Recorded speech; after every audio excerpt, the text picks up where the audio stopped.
Hello and welcome to another match reaction on Football Talk podcast. My name is Ozzie and I'm your host for today's show.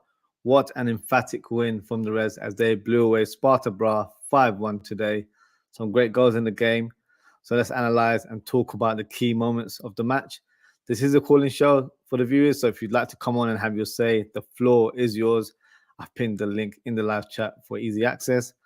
But before we talk about the first half, let's have a look at the lineups.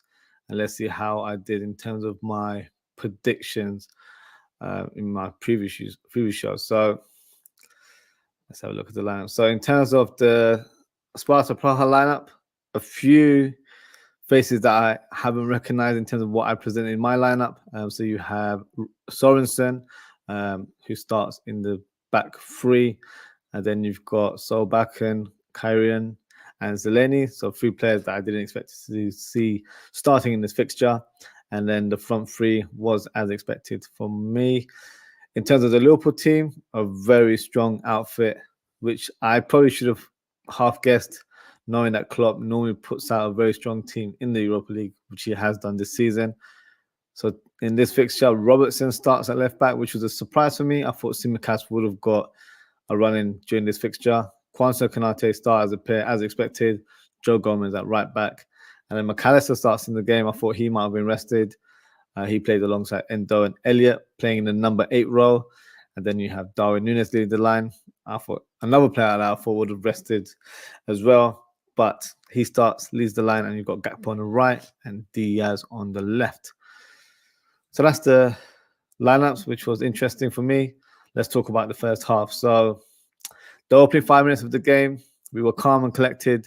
Sparta didn't really provide any threat from the start of the game. Liverpool were awarded a penalty around the 6th minute as McAllister was tripped by Sorensen in the box. Mac 10 steps up and hits the bottom corner with precision.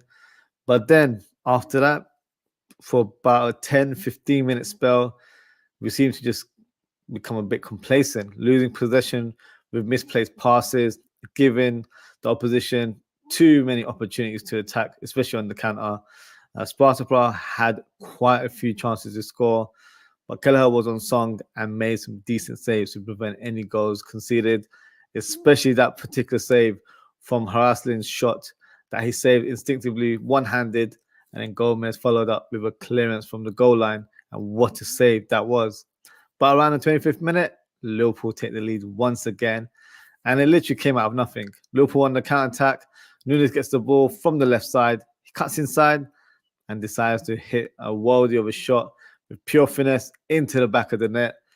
Looking back at the replay, the ball swerved and moved all over the place, which is probably why the goalkeeper misread the flight of the ball and in the end conceded the goal.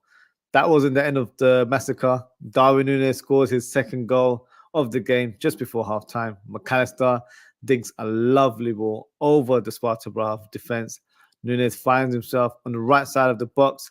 As the ball bounced, he smashed a half volley into the back of the net, low into the bottom corner.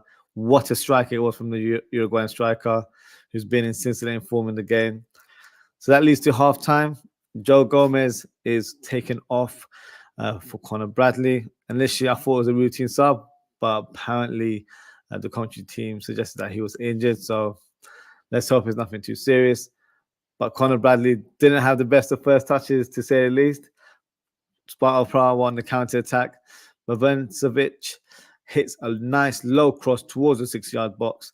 But before the ball could arrive to their striker, Kuchta, Bradley tries to make a clearance with the outside his foot. He actually ended up smashing it top bins, but in the wrong goal. So on goal for the young right back. Disappointing goal to concede. And to make it worse, Konate finds himself on the ground, suggesting he's not able to continue. So another huge blow. But my gut instinct at the time was saying that he was taken off as a precaution. And I think Klopp has just confirmed after the match that Gomez and Konate should be fine. They don't have any serious injuries that we know of. So good news, I would say now. But obviously, we'll find out in the next few days if they will be available in the next fixture. Liverpool were able to increase their tally to 4-1 as Luis Diaz scores from close range. Slight deflection, but hey, they all count in the day. Then towards the latter stages of the game, there was a welcome sight on the touchline as Mohamed Salah makes his long-awaited return to the team, and boy was he missed. Salah thought he made the perfect impact, scoring the goal from close range, while VAR ruled it out for offside. Now, I haven't watched it back since the end of the game, but when I did my watch along earlier, Salah for me was clearly onside and that goal should have stood. Not sure on what grounds that goal was ruled out for. If I've missed something, let me know in the chat. But that didn't matter in the end too much as Dominic Szoboszlai makes it 5-1 with his finish. So overall, a great result for the Reds. Sparta Praha had plenty of chances and gave Liverpool a fright, but their finishing was quite poor in front of goal. So any other given day, that could have been a draw. That's how many chances they had during the game. A big scoreline, but you can never say the job is done.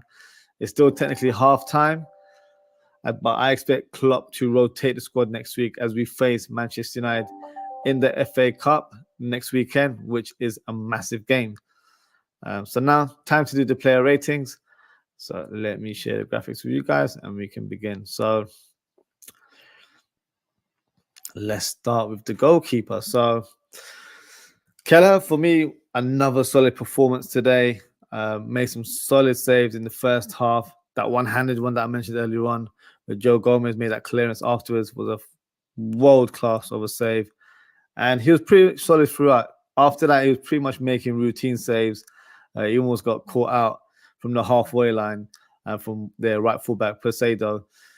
So no, overall, good performance. Kicking was a little bit questionable. Gave away quite a few balls into Sparta Praha's hand in terms of throw-ins. So something he needs to work on. There's a lot of moments where I feel like should just played it to ground, but he was going for those long balls, which didn't suit us at the time.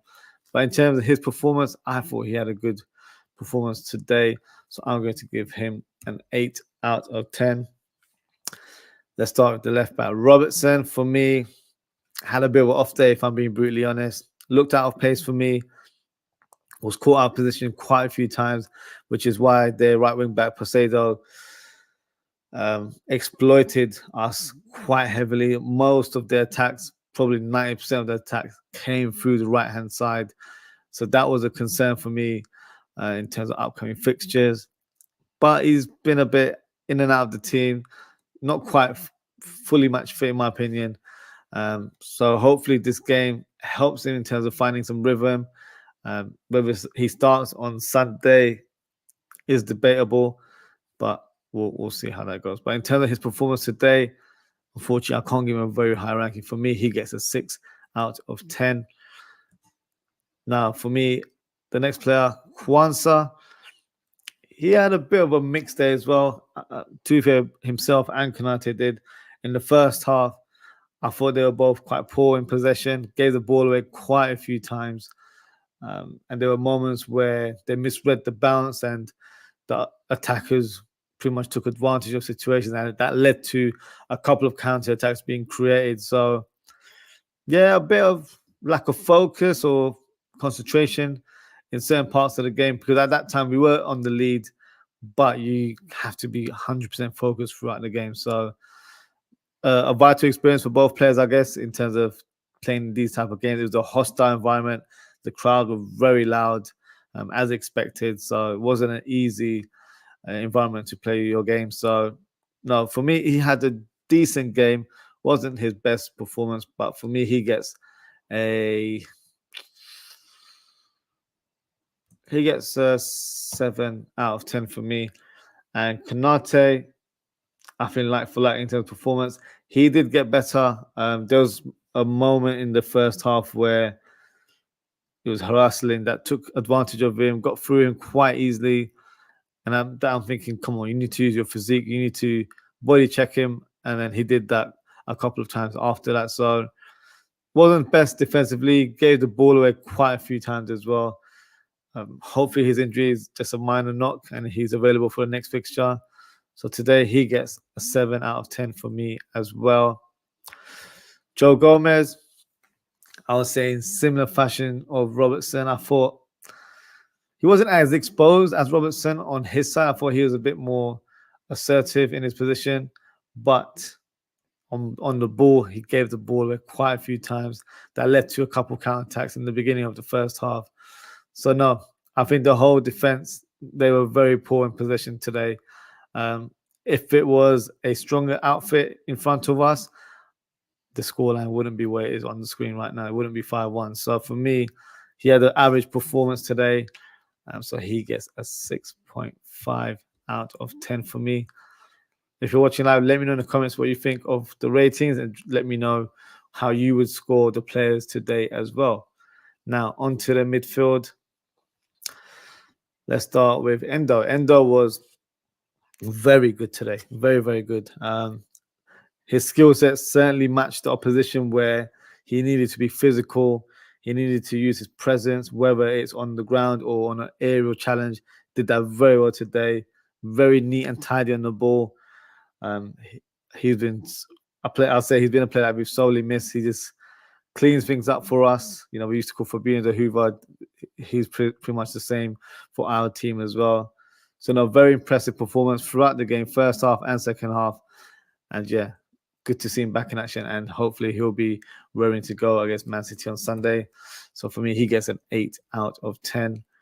McAllister pretty much left off how he performed against Nottingham Forest. Another fantastic performance from him.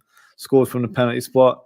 It was pretty much down to his play, where I think he done it in a very smart manner, trying to get that ball where he knew that if he got the touch, the defender was going to make a reckless challenge on him, and he read that very well. It's not cheating, it's not simulation, it's just clever play. But in terms of his penalty, great finish in the bottom corner, and throughout the game, he was showing such great variation of his passing. That assist for Darwin Núñez was a sublime ball. I feel like that's his trademark pass now, dinking it over the defense to Darwin Núñez, and Darwin Núñez 9 out of 10 scores those type of goals. So yeah, a great performance from him as well. So for me, he gets an 8.5 out of 10. And do you know what? Let's boot it up. Make it 9. 9 out of 10. I was very impressed with him today. Harvey Elliott, for me, had a good game, but I don't think he was as impactful as he has been in previous games. Nice turns, nice half turns, nice touches around the pitch. Had a free roll at times. I feel like he just lacked that final ball today. Tried it a couple of times. This didn't work for him. But overall, worked hard for a team as he always does and had a solid game, in my opinion. So for me, he gets a 7 out of 10. Let's start with the right-sided player, who I'm sure a lot of fans will have a lot to say about him, and that's Cody Gakpo. I have to be honest, it was another poor performance from him today. Slightly better than the Nottingham Forest game, but to be honest, it wasn't a very hard feat to beat. He was just not involved in the game that much. I showed some good touches in the first half here and there. Had a couple of shots. One shot where the keeper made a low save in the near post in the second half. And then he had that one-on-one chance where he was through on goal.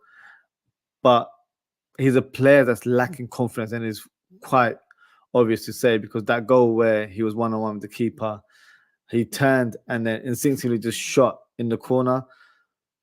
But he didn't actually look at the goal, because the goalkeeper was literally placed probably not directly in front of goal, probably more towards the out of the goal, the outside of the post, and he kicked it straight at him. Whereas if he opened his eyes and was more aware of his surroundings, he would have known that he's got an open goal in front of him. So I thought that was a poor decision making from him in regards to finishing clinically there. Could have added a tally to himself. I was saying throughout the watch along that I feel like he's a player that needs a goal that will help boost his confidence. He's not doing things instinctively. He's thinking 2-3 times over, and that's delaying his movement. It's delaying him releasing the ball, and he's not being impactful on the pitch, unfortunately. So a lot of players, they go through this sort of patches where they just can't find that rhythm. Hopefully he gets a goal in the next coming weeks and he can find that rhythm once again. So for me today, I'll give him a 5.5 out of 10. Some may say that's generous. Some may say it's harsh. Let me know what you guys think. Now, in terms of Darwin Núñez, what a fantastic performance. Pretty much played one half. I know he played, or he came he was on the pitch on the second half, but he got substituted around the 50th minute. So for me, he pretty much played the full half. And yeah, he was very, very good. In terms of his overall play, link up was good. But it's just his decision making was so good today. The two shots that he produced, the first goal was just a crazy finish. The amount of bend and swerve and whip all put into one. The goalkeeper didn't know where to go in terms of saving that shot. So quality finish from there. And then the second goal was a beautiful half volley, smashed it into the bottom corner. No chance for the goalkeeper to save. So yeah, another fantastic performance from him. What do I give him? 2 goals, and I feel like it was a good performance. 10 out of 10. Overreaction, let me know. But I feel like for what he produced in that one half, he was a difference maker. Any other striker probably wouldn't have got those goals in our current team. So yeah, I thought he was really, really good today. And Luis Diaz, like he has been doing for the last few weeks, very, very persistent on the ball, using his pace more efficiently, not just wasting his energy around the pitch. He's helping out with the left back, but he's also driving the ball. His hold-up play was fantastic today. There were so many moments where he had 2-3 players holding him back, but he still managed to wiggle through and either lay off a ball or continue dribbling infield. So he showed great moments today. Got himself on the score sheet as well. That's one area I'd want him to improve in his game. He needs to be on the score sheet a lot more because he gets into such great positions. He's more than capable of producing a higher goal ratio throughout the season, in my opinion. So that's one area he needs to improve on. But his general play has improved so much in recent weeks. And yeah, I know he's been getting some weird reception from the Liverpool fan base. Some are appreciating his play, some thinking he's not good enough, he should be sold. I think he's done fantastically. So I'm not quite sure what the agenda is around Diaz. But I feel like in the last few weeks, he's been one of our top attackers, especially since Salah went to AFCON. So, yeah, debatable one. But, yeah, drop a comment. Let me know what you guys think. But in terms of his performance today, I'm going to go for an 8 out of 10.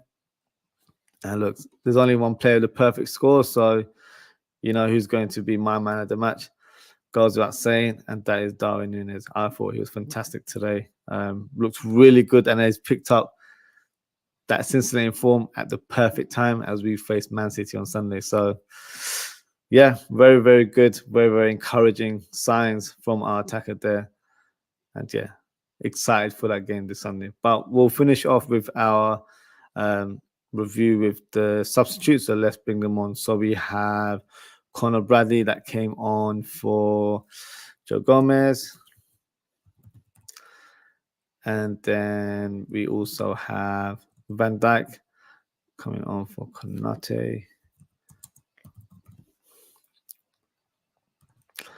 And then we have Szoboszlai coming on for Darwin Núñez. And then Bobby Clark on for McAllister.